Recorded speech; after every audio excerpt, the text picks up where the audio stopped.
اعوذ باللہ من الشیطان الرجیم بسم اللہ الرحمن الرحیم۔ پیارے بزرگوں، دوستوں، بھائیوں، السلام علیکم ورحمۃ اللہ وبرکاتہ۔ نبی اکرم صلی اللہ علیہ وآلہ وسلم کی ذات مبارکہ کو اللہ تعالیٰ نے تمام تر جسم مبارک کے ساتھ رحمت اور برکت بنا کر بھیجا۔ نبی صلی اللہ علیہ وسلم کی حدیث مبارکہ ہے، حیاتی خیر لکم و موتی خیر لکم۔ فرمایا، اے صحابہ، میری حیات بھی تمہارے لیے بہتر ہے اور میرا دنیا سے پردہ کر جانا بھی تمہارے لیے بہتر ہے۔ صحابہ نے عرض کی، یا رسول اللہ صلی اللہ علیہ وسلم، آپ کی حیات تو ہمیں سمجھ میں آتی ہے، لیکن یہ جو آپ صلی اللہ علیہ وسلم فرمایا کہ میرے وصال کے بعد بھی برکتیں ملیں گی، خیر ہوگی، یہ ہمیں ذرا سمجھا دیجئے، یہ کیسے ہے؟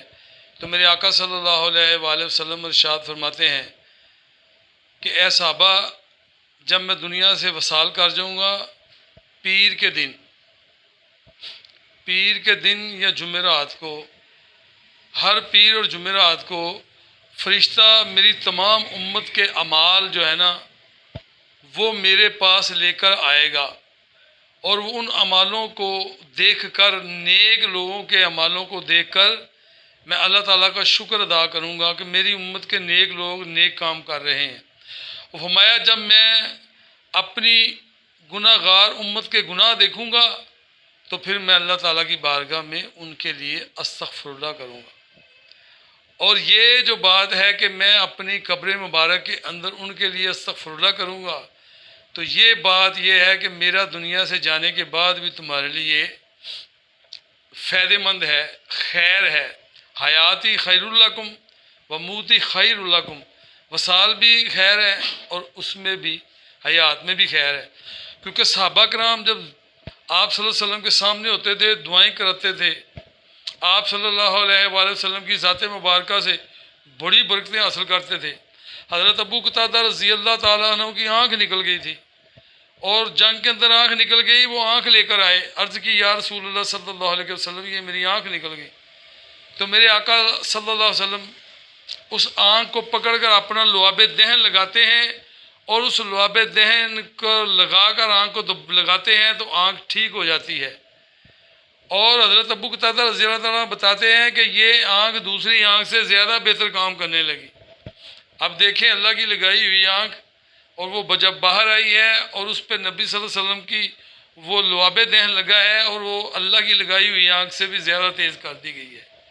یہ اللہ تعالیٰ کے اپنے محبوب کے ساتھ محبت کا اظہار ہے کہ محبوب جو اپنا لعاب دہن لگائے اور اس کو علاج کے لیے، اپنے اصحاب کی بیماری کو، تکلیف کو دور کرنے کے لیے جب یہ تو نیت کرے تو میں اس آنکھ کو پہلے سے بھی زیادہ تیز کر دوں گا۔ اسی طرح جب فتح خیبر ہوا ہے تو حضرت علی رضی اللہ تعالیٰ عنہ کی آنکھ بھی دکھتی تھی، وہ لمبی حدیث شریف ہے۔ تو حضرت علی رضی اللہ تعالیٰ کو نبی صلی اللہ علیہ وسلم نے جھنڈا دیا، اور جھنڈا کیا دیا کہ یہ تو فتح خیبر کرنا ہے۔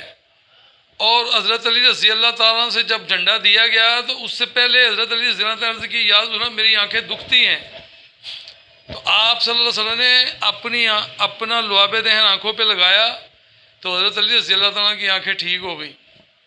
یعنی یہ وہ برکتیں تھیں جو ظاہری طور پہ صحابہ کرام لیتے تھے، اور اس کا یہ مقصد نہیں ہے کہ آج نبی اکرم صلی اللہ علیہ وسلم کی ذات مبارکہ سے بھی ہم برکتیں لے سکتے ہیں۔ وہ کس طرح لے سکتے ہیں؟ جب ہم اپنا تعلق مضبوط کریں گے، آقا صلی اللہ علیہ وسلم پہ درود و سلام پڑھیں گے، اور آپ صلی اللہ علیہ وسلم کے وسیلے سے اللہ کی بارگاہ میں دعا کریں گے، اور پھر اللہ تعالیٰ کی بارگاہ میں دعا مانگنے کے ساتھ نبی صلی اللہ علیہ وسلم سے تعلق اپنا مضبوط کریں گے۔ حضرت امام شرانی رحمۃ اللہ علیہ، ان کی کتاب ہے طبقات کبریٰ، اس کے اندر یہ نقل کرتے ہیں، آپ فرماتے ہیں، میں کثرت درود شریف پڑھ رہا تھا اور اتنا مجھ پہ کفیت ہو گئی، میرا حال ایسا ہو گیا کہ میں اپنے اس حال میں نبی اکرم صلی اللہ علیہ وسلم کے روضے کو دیکھ رہا ہوں، اور میں نے اپنے ہاتھ کو نبی صلی اللہ علیہ وسلم کے روضے کی جالیوں پہ ڈال دیا۔ جب روضے کی جالیوں پہ ڈال دیا تو آپ فرماتے ہیں، جب میں نے دیکھا اور میرا حقیقت میں نبی صلی اللہ علیہ وسلم کے روضے کی جالیوں کو ہاتھ پڑا ہوا تھا، اور یہ کس وجہ سے؟ یہ نبی صلی اللہ علیہ وسلم پہ درود و سلام پڑھنے کی وجہ سے ہے، یہ تعلق کو جو ہے مضبوط کرنے کی وجہ سے ہے۔ صحابہ کو جو برکتیں ملی ہیں وہ تعلق کی وجہ سے ملی ہیں کہ انہوں نے اپنا تعلق مضبوط رکھا، نبی اکرم صلی اللہ علیہ وسلم نے جیسا ارشاد فرمایا ویسے انہوں نے کیا۔ اب لعاب دہن لگا دیا تو وہ آنکھ ٹھیک ہو گئی۔ اور جنگ بدر میں ایک صحابی نے عرض کی یا رسول اللہ صلی اللہ علیہ وسلم میری تلوار ٹوٹ گئی، تو نبی اکرم صلی اللہ علیہ وسلم نیچے سے ایک کھجور کی ٹہنی پکڑ کے اس صحابی کو پکڑاتے ہیں، اور صحابی یہ نہیں کہتے ہیں یا رسول اللہ صلی اللہ علیہ وسلم میری تو لوہے کی تلوار ٹوٹی، آپ مجھے لکڑی کی ٹہنی پکڑا رہے ہیں۔ یہ طبیعتیں نہیں تھی صحابہ کی۔ صحابہ جانتے تھے کہ نبی صلی اللہ علیہ وسلم جو بھی کر رہے ہیں وہ صحیح کر رہے ہیں، اس میں برکت ہوگی، اس میں کوئی فائدہ ہوگا۔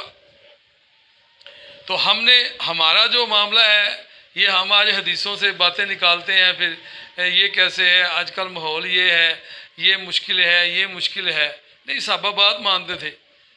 عرض کی یا رسول اللہ صلی اللہ علیہ وسلم میری جو تلوار ٹوٹ گئی، نبی صلی اللہ علیہ وسلم نیچے سے کھجور کی ٹہنی پکڑائی، جب کھجور کی ٹہنی پکڑائی اس صحابی رسول رضی اللہ عنہ نے پکڑ لی اور آگے سے کوئی بات نہیں کی۔ جب بات نہ کی تو اللہ تعالیٰ نے اس کھجور کی ٹہنی کو تلوار بنا دیا۔ یہ تلوار کیوں بنی؟ بولنا نہیں ہے، نبی صلی اللہ علیہ وسلم کی بات جب آ جائے تو خاموشی سے سننا ہے اور اس پہ عمل کرنا ہے، پھر برکتیں حاصل ہوتی ہیں۔ حضرت ابو رافع رضی اللہ تعالیٰ عنہ یہ صحابہ تھے، تو انہوں نے گھر کے اندر نبی اکرم صلی اللہ علیہ وسلم کے لیے کھانے کا طعام کا ایک بنایا، کھانے کا سلسلہ بنایا۔ تو بکری تھی، اس کے جو ہوتے ہیں دو پیچھے ہوتے ہیں، دستی ہوتی ہے اور فرنٹ کے دو ہوتے ہیں۔ تو اب نبی اکرم صلی اللہ علیہ وآلہ وسلم جب کھانا پکا تو آپ صلی اللہ علیہ وسلم کو دستی مبارک پسند تھی، تو آپ صلی اللہ علیہ وسلم نے فرمایا کہ اے رافع مجھے دستی دو، یعنی دستی کا وہ پیس دو۔ تو کھانے کے دوران نبی اکرم صلی اللہ علیہ وسلم سے وہ دستی کا پیس مانگا میرے آقا صلی اللہ علیہ وسلم، تو حضرت رافع رضی اللہ تعالیٰ نے وہ دے دیا۔ جب دیا تو آپ صلی اللہ علیہ وسلم نے تناول فرما لیا، فرمایا اور دو، تو دوسرا بھی دے دیا۔ جب دوسرا بھی دے دیا تو نبی صلی اللہ علیہ وسلم نے پھر مانگ لیا۔ اب دو ہوتی ہیں دستیاں، تو دو ہی ہوتی ہیں۔ تو وہ آگے سے عرض کی یا رسول اللہ صلی اللہ علیہ وسلم دستیاں تو دو ہی ہیں، اب تو نہیں ہے۔ فرمایا اور رافع تو بولتا نا، میں مانگتا رہتا تو دیتا رہتا، دستیاں ختم ہی نہیں ہونی تھی۔ آج ہم بات کرتے ہیں، حدیثوں سے بات نکالتے ہیں، جب نبی صلی اللہ علیہ وسلم کی بات سنتے ہیں، برکتوں والی باتیں سنتے ہیں، فائدے والی باتیں سنتے ہیں، ہم اس طرح جاتے ہی نہیں ہیں۔ تو نعوذ باللہ، ہم شارٹ کٹ زندگی گزارنے کے چکر میں ہیں اور تھوڑے وقت میں جلدی امیر ہونے کے چکر میں ہیں، زیادہ مال کمانے کے چکر میں ہیں، اور اسی حوث نے اور اسی حرص نے ہمیں اسلام سے دور کر دیا ہے، نبی صلی اللہ علیہ وسلم کی تعلیمات سے دور کر دیا۔ اور آج ہم جتنی بھی معاملات میں پھنسے ہوئے ہیں وہ اسی وجہ سے ہیں کہ جو نبی اکرم صلی اللہ علیہ وآلہ وسلم کی اس وقت کی جو برکتیں تھیں، جو فائدے تھے، آج بھی موصول ہوتی ہیں، لیکن بات یہ ہے کہ عمل کرنا پڑے۔